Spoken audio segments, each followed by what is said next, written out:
Olá pessoal, estamos aqui para falar rapidinho sobre a última polêmica envolvendo o Tribunal do Júri, essa discussão a respeito do feminicídio, da possibilidade ou da impossibilidade de discussão sobre legítima defesa da honra, que foi a decisão unânime do STF agora no final da semana, e tenho recebido um outro pedido aí de explicação, né, para tentar entender melhor essa discussão. Então vamos lá, de uma forma bem resumida, bem simples, trazer as posições e o que está acontecendo nessa discussão no STF que, né, findou agora no final da semana. Tribunal do Júri.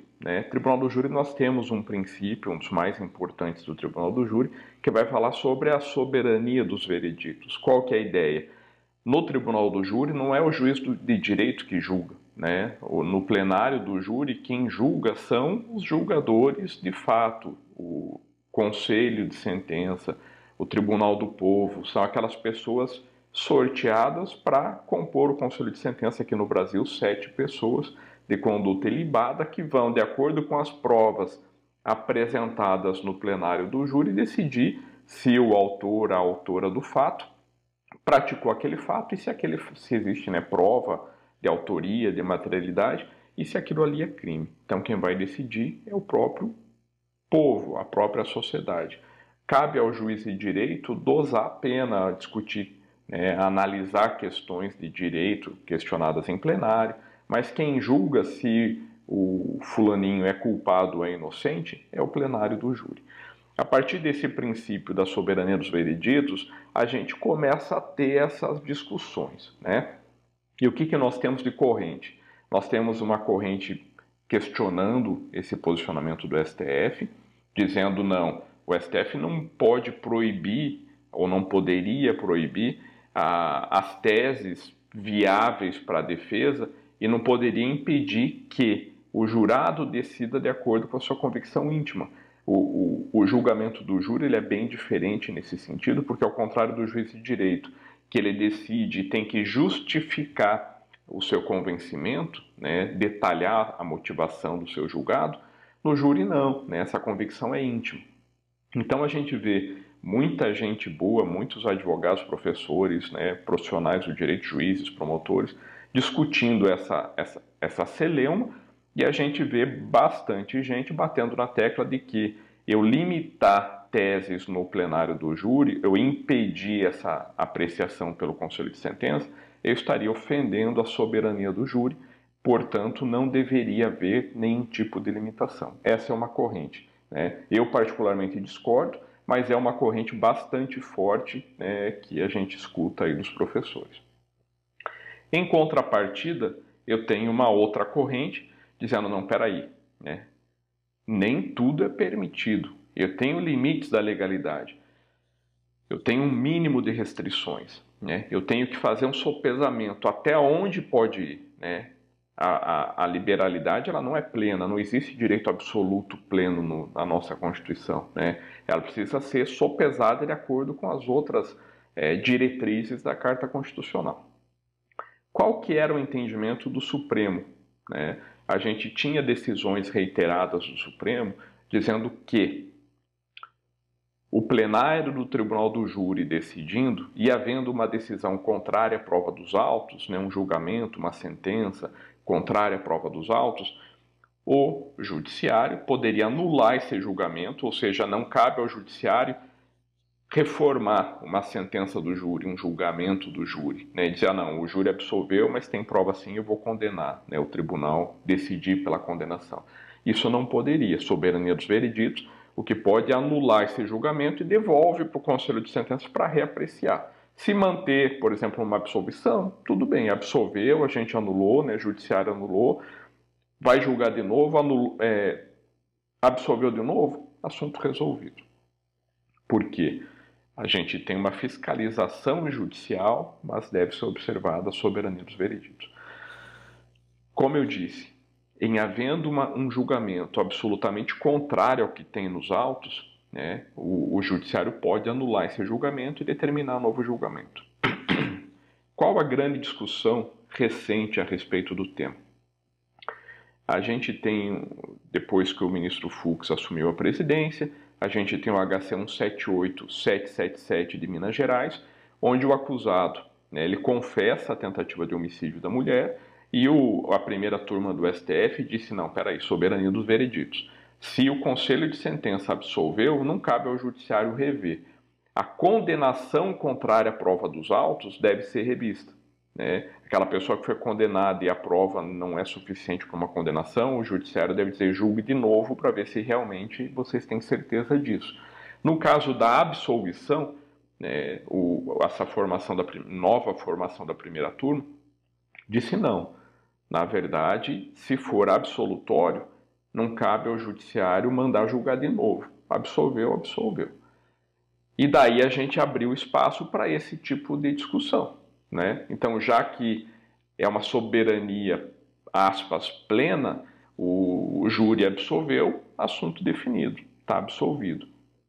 E daí a gente começa a ter problemas como a questão da legítima defesa da honra. Então, a tese é da legítima defesa da honra e o júri acolheu, não caberia ao judiciário, né, mandar rediscutir, mandar reapreciar o tema.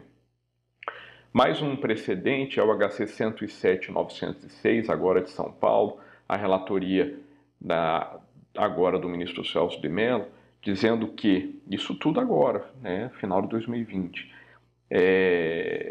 dizendo que, em havendo versões divergentes, ou seja, são viáveis as posições, se o tribunal do júri decidiu pela absolvição, não cabe ao judiciário determinar um novo julgamento porque acha que é o caso de condenação. Me parece que nessa hipótese, né, se as teses são viáveis, de fato, estaria havendo uma intervenção do judiciário na soberania dos vereditos.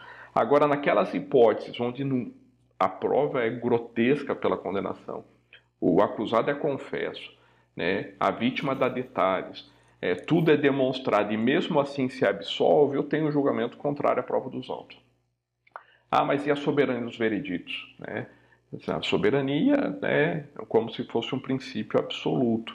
Eu tenho as minhas ressalvas quanto a isso, né? Porque acima da soberania eu tenho o próprio Estado de Direito. Eu coloco em risco a segurança jurídica, a possibilidade de jurados julgarem por motivos outros que não jurídicos. Então são temas que, se o julgamento ele é completamente dissociado da prova dos autos, penso eu, sei que boa parte da doutrina, bons profissionais do direito discordam, penso eu que essa soberania dos vereditos não é plena. Tá? Ao contrário do que muita gente defende, o próprio STF decidiu, não, se for absolvendo e existe essas teses, a soberania dos vereditos tem que ser observada. Claro, se eu tenho teses que possibilitam uma absolvição, que possibilitam uma condenação, não cabe ao judiciário intervir mesmo. Eu estou dizendo de uma preocupação quando essa tese ela é absurda, né? Como, por exemplo, a discussão da legítima defesa da honra, que é onde nós vamos chegar agora, né, na nossa análise. São situações que aqui é inconcebível uma absolvição com base nessa teoria, com base nessas provas dos autos.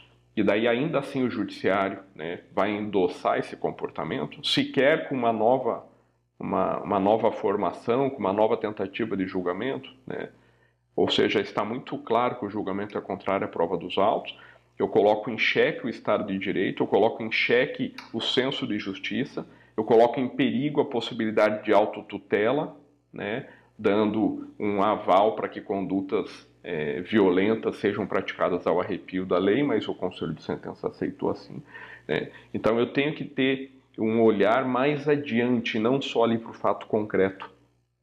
Às vezes, né, os profissionais do direito olham para aquele caso, mas o sistema jurídico é algo muito mais amplo, ele é algo muito mais complexo, e aquilo ali eu estou criando precedentes, eu estou dando recado para a sociedade. Sociedade, tais hipóteses estão sendo julgadas assim no tribunal do júri. Né? Toda a função da pena gira em torno disso, ela não é voltada, né, depois que ela é aplicada, ela é voltada para o cidadão ali condenado. Antes dela ser aplicada, as teses, no mundo abstrato, o que pode acontecer, as possibilidades, é um recado para a sociedade. Sociedade, isso é proibido. Sociedade, isso para a sociedade brasileira não é aceito. Esse tipo de comportamento é reprovável. A partir do momento que a gente passa a endossar isso como sociedade, alguns comportamentos, é como se dissesse, nessas hipóteses, nós, sociedade brasileira, aceitamos. O que aconteceu na DPF 779, de relatoria do ministro Dias Toffoli? A discussão é, ilegítima defesa da honra é uma tese viável, é uma tese possível para o plenário do júri? E o Supremo Tribunal Federal decidiu agora, por unanimidade, não é possível. Contrariando o que muita gente veio dizendo aí, não cabe ao judiciário intervir se pode ou não utilizar essa tese em plenário. E o judiciário disse não pode. Essa é uma tese inviável, juridicamente não aceita. Não há uma adequação jurídica, não há uma viabilidade. Tem toda uma discussão, se vocês pegarem trechos dos votos, uma análise sociológica, discutindo a questão de violência de gênero, a estrutura social do nosso país, a questão da violência doméstica, que tem números alarmantes, a preocupação com o feminicídio, que é o caso posto aí nessa DPF 779. Mário, mas e daí? Então a gente tem decisões do Supremo dizendo, no caso de absolvição, não cabe ao judiciário intervir, supremacia dos vereditos. Temos julgados recentes agora, 2020. Agora em 2021, agora março de 2021, o pleno do STF disse, não, peraí, se for legítima defesa da honra, não pode, porque é uma tese que contraria o sistema jurídico, que atenta contra as ações afirmativas, diretivas constitucionais de proteção do hipossuficiente nas relações, e o judiciário estaria dando aval a esse tipo de prática horrenda. Me parece que os dois lados têm argumentos relevantes. Quem defende a soberania dos vereditos, ainda que eu ache que estão vendo uma situação pontual, aquele julgamento, e os julgamentos, quando a gente fala em precedentes, eles tomam um corpo, são situações muito mais sérias. Quem trabalha em cidades pequenas sabe que aquilo ali vira assunto na cidade, e é como se você dissesse, em tais hipóteses, isso é um comportamento aceito, isso não é aceito. Quando a gente vai falar do feminicídio, da legítima defesa da honra, se é que dá para falar em legítima defesa da honra, isso para mim parece uma terminologia ajurídica, equivocada, mas é viável, isso é possível? Então, me parece que os entendimentos do STF ficaram um pouco em choque, porque eu tenho julgados recentes da Suprema Corte dizendo não, supremacia dos vereditos, o que o conselho de sentença, o que os jurados decidirem, não cabe se essas teses forem, tiverem amparo nas informações do processo, não cabe ao judiciário intervir.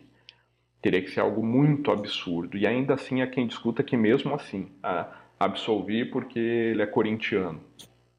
O júri entendeu que era o caso de absolver e não cabe ao judiciário intervir.